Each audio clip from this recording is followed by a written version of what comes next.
Hello students, welcome back to Passion Adda. I am Nikita and today we will discuss the back exercise of our chapter Robinson Crusoe. ठीक है? So we are discussing our English book named Marigold of class 5 and this is our unit number 3. Okay? तो last class में हमने chapter discover किया था Robinson Crusoe discovers a footprint. ठीक है? किसके बाद किसने लिखा है ये चैप्टर? डैनियल डेफॉय. ठीक है, आगे चलते हैं. Let's read. What made Robinson क्रूजो think that the print on the ground was a footprint. तो रॉबिन्सन क्रूजो को ऐसा क्यों लगता है कि जो ग्राउंड पे प्रिंट है कि वो एक फुटप्रिंट है? आंसर इज रॉबिन्सन क्रूजो thought so because it had every part of a foot, toes, heels etcetera. तो रॉबिन्सन क्रूजो को ऐसा इसीलिए लगता है कि वो एक फुटप्रिंट है क्योंकि उसका कंप्लीट स्ट्रक्चर क्या है? फुट जैसा है. उसके हील्स हैं, उसके टोज हैं, जैसे शेप होती है एक फुट की वही शेप उस प्रिंट की है. Next question is why was Robinson afraid when he looked at the bushes and trees. तो रॉबिन्सन को डर क्यों लगता है जब वो झाड़ियों को या पेड़ों को देखता है? Answer is Robinson was afraid because he mistook every bush and tree to be a man following him. Robinson को डर इसीलिए लगता है क्योंकि उसको धोखा हो जाता है कि सभी झाड़ी और सभी पेड़ मानो कोई आदमी हो और उसको उसका पीछा कर रहे हो, इसीलिए वो डर जाता है.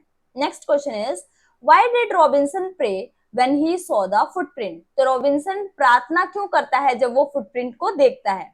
Answer is Robinson thought that it was the footprint of a savage. Robinson को लगता है कि ये किसी सैवेज के फुटप्रिंट है. सैवेज कौन होता है? सैवेज होते हैं जो जंगली आदमी होते हैं. ठीक है, जो एक जगह से दूसरी जगह घूम के देखते हैं कि कहाँ रहने के अच्छे साधन हैं या खाने के लिए कहाँ ज्यादा चीजें हैं, तो इसीलिए वो डर जाता है. He become afraid that the savage would come to him with other savages and kill him. उसको ये लगता है कि वो सैवेज जो था, जो वहां आया था, वो वापस जाएगा और बाकी सैवेजेस के साथ वो दोबारा वहां पे आएगा आइलैंड पे और उसे मारकर खा जाएगा. And therefore he began to pray for his safety. और इसीलिए वो भगवान से प्रार्थना करता है अपनी सेफ्टी के लिए कि वो सुरक्षित रहे. आगे चलते हैं. Choose the correct answer. तो इनमें से हमें 3 ऑप्शंस दिए, हमें 1 सिलेक्ट करना है. Robinson ran back to his home as fast he could because he. Robinson अपने घर वापस आ जाता है भागते हुए, जितनी स्पीड से वो भाग सकता था उस स्पीड से. क्यों? क्योंकि वो डर जाता है. बिकॉज ही वॉज रेसिंग, क्योंकि वो रेस लगा रहा था. बिकॉज ही वॉज अफ्रेड, क्योंकि वो डरा हुआ था. Because he was in a hurry to go home, क्योंकि उसे घर जाने की जल्दी थी. तो right answer is because he was afraid, क्योंकि वो डर गया था, वो डरा हुआ था. Next is he could not sleep because उसको नींद नहीं आ रही थी. क्यों? क्योंकि there was an animal outside his cave, कि उसकी गुफा के बाहर कोई एनिमल था इसलिए उसे नींद नहीं आ रही थी.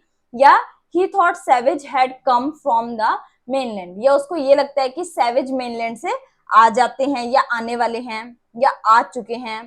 Next he because his bed was uncomfortable, क्योंकि उसका बेड अनकंफर्टेबल है.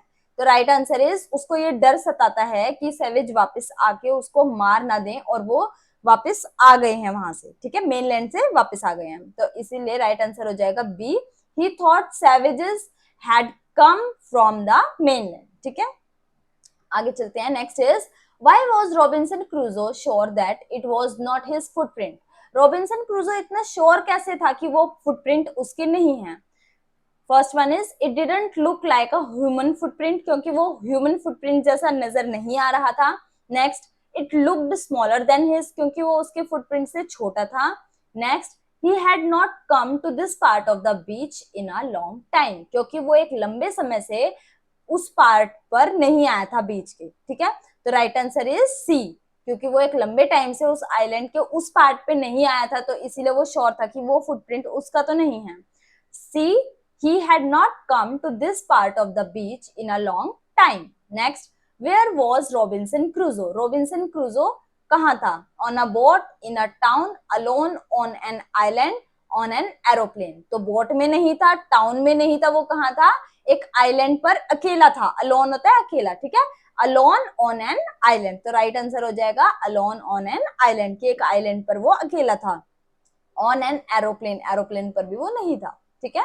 लेट्स टॉक, देखते हैं। How would you feel if you saw unknown footprints outside your front gate? आपको कैसा लगेगा अगर आपके घर के बाहर अननोन के फुटप्रिंट होंगे? तो आई वुड बी सरप्राइज, तो मुझे हैरानी होगी। I would try to find them out, और मैं ढूंढने की कोशिश करूंगी कि वो फुटप्रिंट किसके हैं। Next question is, if you were alone at home and suddenly someone knocked at your door, what would you do? कि अगर आप घर पर अकेले हैं और कोई आपका डोर नॉक करता है या दरवाजा खटखटाता है, तो आप क्या करेंगे? I would peep through the hole made in the door. मैं क्या करूंगा? पीप का मतलब होता है झांकना, ठीक है, कि मैं जो दरवाजे पर होल बनाया उससे झांक कर देखूंगा।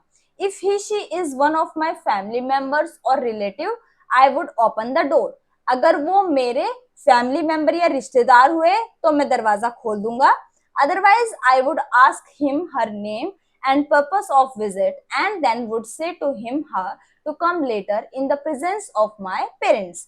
और अगर ऐसा नहीं हुआ कि वो मेरे रिलेटिव या फैमिली मेंबर नहीं हुए, तो मैं क्या करूंगा? मैं उनसे उनका नाम पूछूंगा, उनके वहां आने का कारण पूछूंगा, और उनको ये कहूंगा कि जब मेरे पेरेंट्स घर पर आ जाएं तब वो आ सकते हैं, ठीक है। तो यही राइट तरीका है, अदरवाइज आप किडनैप हो सकते हैं या आपके साथ कोई मिसहैपनिंग भी हो सकती है, ठीक है। Let's write the word in the sentence are jumbled. तो यहाँ कुछ सेंटेंस दिए हुए हैं जो कि जम्बल्ड है, यानी कि अरेंजमेंट ऑफ वर्ड्स आपको करना है। राइट देम इन ऑर्डर, आपको प्रॉपर ऑर्डर में लिखने हैं। One is done for you, first one is done for you, alright. So first one is Alone was not Robinson an island on। तो हमें ये समझ में आ रहा है कि अकेला है रॉबिन्सन आइलैंड पर, ठीक है। मोटा मोटा अगर हम देखें, अलोन का मतलब अकेला, रॉबिन्सन नेम, एंड आइलैंड उस टीले पर, ठीक है। तो अब हमें ये समझ में आता है कि इसे हमें प्रॉपर ऑर्डर में अरेंज करना है। तो सेंटेंस क्या बन जाएगा? Robinson was not alone on an island, ठीक है। सॉरी, नॉट को मैंने मिस कर दिया, नॉट भी एक इंपॉर्टेंट वर्ड है। रॉबिन्सन अकेला नहीं था आइलैंड पर। Next, was island the inhabited. तो यहाँ पे क्या है? इनहेबिटेड, यानी कि वहां कोई रहने लग गया, कहाँ? आइलैंड पर, ठीक है। तो सेंटेंस बन जाएगा द आइलैंड वॉज इनहेबिटेड, ठीक है, कि आइलैंड पर कोई रहने लग गया, किसी ने अपना घर बना लिया। Next, footprint to someone this belong. इसका मतलब हुआ फुटप्रिंट, किसी के निशान, समवन किसी से रिलेटेड, बिलोंग का मतलब किसी के लिए बोल रहा है कि कोई किसी से रिलेटेड है फुटप्रिंट। तो सेंटेंस क्या बन जाएगा? This footprint belonged to someone, कि ये फुटप्रिंट किसी के बारे में बताते हैं। Next, I around me looked, कि मैंने अपने आसपास देखा, तो आई लुक्ड अराउंड मी, ठीक है। आई वेंट, हमारा जो सेंटेंस फॉर्मेशन क्या होता है? Subject plus verb plus object, है ना। तो हमें बीच में वर्ब को रखना है। वर्ब क्या होता है? जो हमें काम का बताते हैं, कोई काम हो रहा है, एक्शन वर्ब, ठीक है।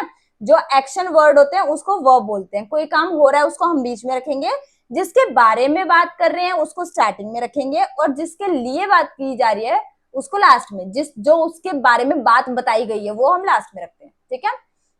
I went towards footprint large. तो यहाँ पे ये समझ में आया, ये बोल रहा है कि मैं बड़े फुटप्रिंट्स के पास गया, ठीक है। आई वेंट, तो ये क्या हो गया हमारा? आई सब्जेक्ट हो गया, वेंट क्या है? हमारी वर्ब है, ठीक है। और अब जो बच गया वो हमारा ऑब्जेक्ट है। तो I went towards the large footprint, ठीक है। Next, was afraid I now, ठीक है। तो अब क्या कह रहा है कि अब वो डर गया था, तो आई वॉज अफ्रेड नाउ, ऐसे भी बोल सकते हैं इसे, और कैसे बोल सकते हैं? नाउ आई वॉज अफ्रेड, दोनों तरीके से आप इसे यूज कर सकते हैं, ठीक है। आई वॉज अफ्रेड नाउ या नाउ आई वॉज अफ्रेड, ठीक है। Next is fill in the blanks with the correct word. Correct word से आपको फिल इन द ब्लैंक्स को फिल करना है। First is I was frightened dash curious. मैं डरा हुआ था लेकिन जिज्ञासा भी थी, ठीक है। ये था लेकिन ये भी था, तो लेकिन के लिए हमने क्या यूज किया? But. Next, I decided to go to the beach dash I went alone the waters edge. मैं मैंने डिसाइड किया कि मैं बीच पर जाऊंगा और इसीलिए सो दैट, ठीक है, सो इसीलिए I went alone the waters edge, इसीलिए मैं वाटर के किनारे किनारे चलता गया। I ran as fast as I could dash I was frightened, मैं जितना तेज भाग सकता था उतना तेज भागा क्योंकि मैं डरा हुआ था, ठीक है। तो क्योंकि के लिए क्या यूज किया, because.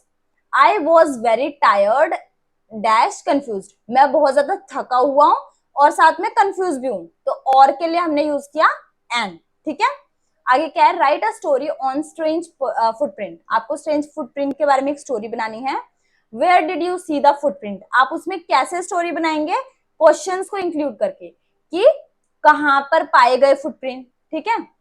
What sort of a day was it, वो कैसा दिन था, यानी कि बारिश का दिन था, सनी डे था, इस तरीके से, ठीक है। Did you see them at night, की क्या तुमने उन्हें रात को देखा। What happened when you followed the footprint, जब आपने फुटप्रिंट को फॉलो किया तो आपको कुछ मिला या जो भी हुआ। वट डिड यू सी, तुमने क्या देखा फिर। वट हैपेंड देन, और उसके बाद क्या हुआ फाइनली, ठीक है। तो चलिए स्टोरी बनाते हैं।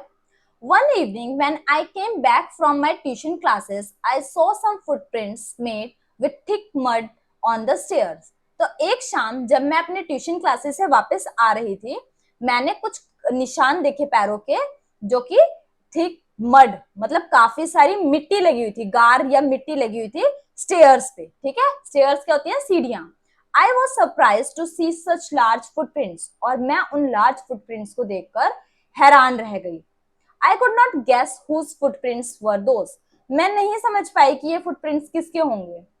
They were certainly not my father's or my elder brothers.